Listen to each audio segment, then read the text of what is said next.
para quem que essa educação profissional técnica vem sendo destinada. Porque assim, vem se discutindo formas de acesso que vem modificando para pessoas que antes nem pensavam em universidade, por exemplo. Então assim, uma questão que eu tenho em particular, eu percebo que o Brasil não tem condições de botar todo mundo na universidade. Não tem universidade para todos.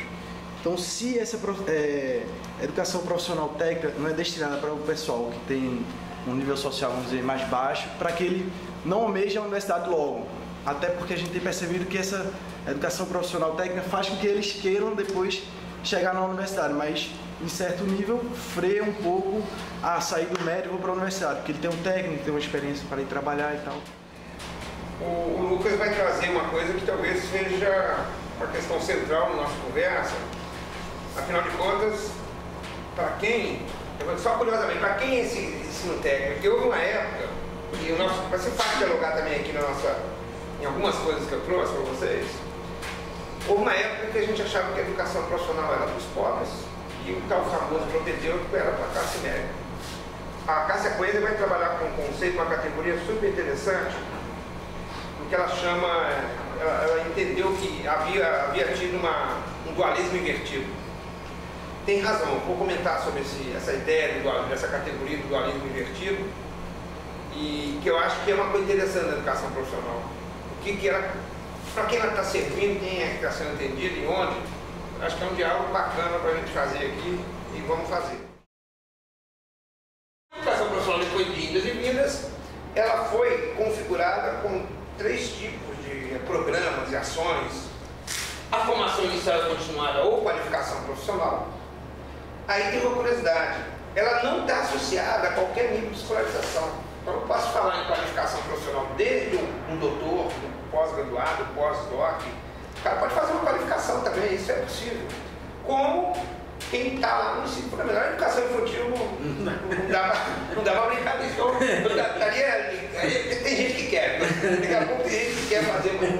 Mas o contraditório desse termo, assim, falando da minha parte, não existe nada mais profissional do que ser engenheiro também, né?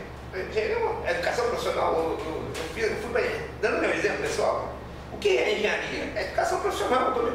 O ensino superior em si, com raras exceções, ele é educação profissional. A educação superior é educação profissional. Então esse termo ele já traz ambiguidades em si mesmo, né? Porque agora a gente chamou de educação profissional algumas coisas.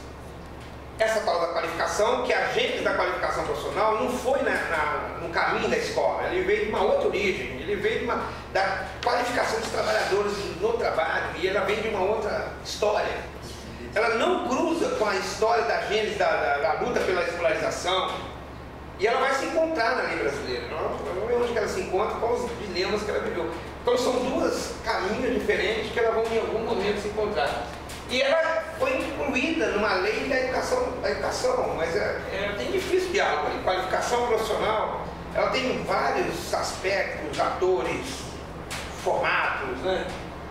Aí o técnico de nível médio, que é uma profissão qualificada, essa profissão ela tem uma história, ela já foi ela foi reconhecida por lei, é uma profissão regularizada, regulamentada. Tem muita regulamentação, inclusive, mais do que as pessoas conhecem. E ela tem tido uma história no Brasil, porque ela nasceu também separadamente, como 2 ramos.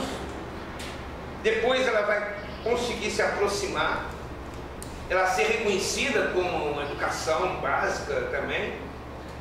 E aí o Brasil vai inovar, então, o que vale hoje. O Brasil, não existe coisa paralela no mundo em relação a essa relação que o Brasil fez. O Brasil criou a obrigatoriedade do ensino médio e criou o técnico como uma atividade complementar, dizendo o seguinte: eu não posso ser técnico sem ter o ensino médio.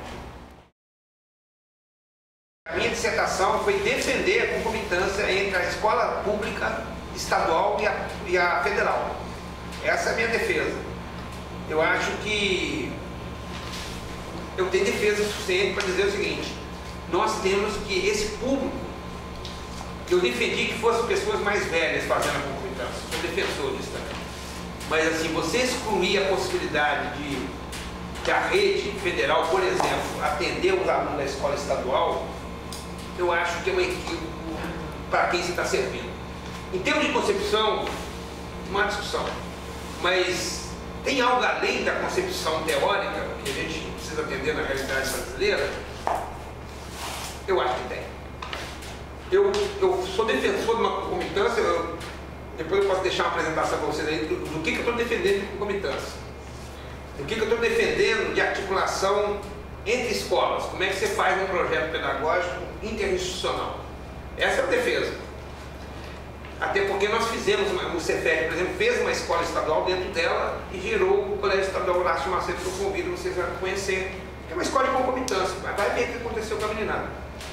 A UERJ, inclusive, você vê como é que vai distorcer, né? A coisa vai melhorando tanto que a maioria dos meninos que concluem o Horácio Macedo, eles vão ser técnicos, mas a maioria já hoje está no ensino superior. Bacana, bate palma, né? A UERJ, o pessoal do concurso da UERJ não entendeu nada, porque por que essa escola era a escola que estava no pico das escolas públicas, né? De massa. E aí eles foram lá buscar. E é uma escola profissionalizante. As escolas profissionalizantes têm melhor desempenho no Enem do que as não profissionalizantes. Curioso, né? Eu não estou falando de uma escola, estou falando de toda a rede. Toda a rede profissional. Aí, será que ela atende um grupo? Aí, o que você perguntou, ela atende a quem? Né? As escolas, se você pegar uma escola que atende o mesmo público, uma profissionalizante ou não, ela tem melhor, olha que coisa gozada, né? Os indicadores de pessoas, o percentual das pessoas que vão para o ensino superior é maior nas escolas profissionalizantes do que as escolas não profissionalizantes. 30% só dos técnicos formados no Brasil vão trabalhar como técnicos. Vou dar o exemplo do Cefet, onde 75% vão para o ensino superior. Os melhores engenheiros, eu digo isso com maior tranquilidade, são aqueles que fizeram técnico. Se você fosse há 25 anos atrás na UFRJ, eu estudei lá e digo isso com tranquilidade, metade da minha turma era técnico. Certo? Então o técnico é uma pré-profissionalização do superior. Né? Isso vai um pouco na direção que você coloca assim, afinal de contas, o que nós estamos fazendo? A pessoa, para conseguir os estudos, já tem que ser técnico para exatamente conseguir continuar estudando, senão ela não consegue. O custo hoje do ensino superior é muito caro no Brasil, independente de ser gratuito. Você sabe melhor que eu o que é. Tem um estudo mostrando isso, qual é o custo para um aluno estudar hoje na escola, na Universidade Pública Federal. Como casar o técnico com o médico? Né? Assim, o Pronatec propõe um casamento. Aí eu vou defender uma tese, apesar de eu defender a concomitância, mas para quem? Aí que é um diferencial do que está sendo proposto. Eu defendo com um corte etário maior do que está. Eu defendo. E eu explico aqui é bem razoável. A faixa etária do médico cresce assustadoramente na faixa de 15 a 17 anos, nunca deixou de crescer. E quem é expulso do ensino médio é o pessoal acima de 18, principalmente de 18 a 24 anos. E no técnico? O estudo que nós fizemos no técnico, o jovem de 15 a 17 anos não cresce no técnico. Quem é o montante dos alunos no técnico? Está ali, ó. A moda é aqui, ó, de 20 a 24 anos. É esse pessoal que está fazendo técnico na iniciativa privada, esse cara aqui, ó. Esse cara, certo? Como é que você casa uma com a outra? Como que o Pronatec vai casar isso? Porque por mais que ele tenha força de dinheiro, como é que ele casa o aluno do médio, que está cada vez mais de 15 a 17, com aquilo que é a tendência, que eu acho que não reverte, de ser um adulto, um jovem adulto que vai fazer o técnico? Não encaixa. E não encaixa também o público e o privado. O ensino médio é público e o técnico é privado. Como é que nós vamos encaixar essas duas coisas na macro política? Né? Essa é a pergunta, né? O que está crescendo na iniciativa privada é o cara que tem ensino médio. É isso que eu ia dizer. O cara que tem ensino médio, ele precisa se profissionalizar, porque tudo está em cima da cabeça dele. Você tem que se profissionalizar para. O Brasil está crescendo, vamos pegar a onda do atual. O Brasil está num crescimento econômico extraordinário e está bem mesmo, assim, num ponto de vista. É surpreendente o que aconteceu com o Brasil nesses últimos anos. Mas isso não quer dizer que. Isso não quer dizer isso, aqui que o pessoal está falando. Aí está na cabeça o seguinte: vou fazer um técnico. É um investimento. Vou pagar na iniciativa privada, que isso aí vai trazer um retorno. Eu não tenho uma pesquisa sobre isso, mas eu digo, tem uma enrolação nisso aí. Isso não vai fechar a conta no final. É um certo fanismo no Brasil, a ideia de que nós estamos vivendo um apagão de mão de obra, que falta técnico, isso vai criando uma indução na sociedade brasileira, que nós temos que voltar à universalização do técnico, como se fosse possível isso. O Brasil, ele forma em torno de 240, 250 mil técnicos, só que nós temos 10 milhões de pessoas fazendo ensino médio, mas nós temos um potencial para o ensino médio de 30 milhões, esse é a estimativa. Então você imagina essa ilusão de universalizar. Então esse apagão de mão de obra, ele é um falso discurso, apesar do Brasil estar desenvolvendo, mas a maioria das pessoas que formam técnico no Brasil, aí vou dar um dado que é surpreendente, a evasão do técnico é maior do que a do ensino médio, o técnico é apenas em torno de 1/3 dos técnicos que formam técnicos, eles vão trabalhar como técnicos.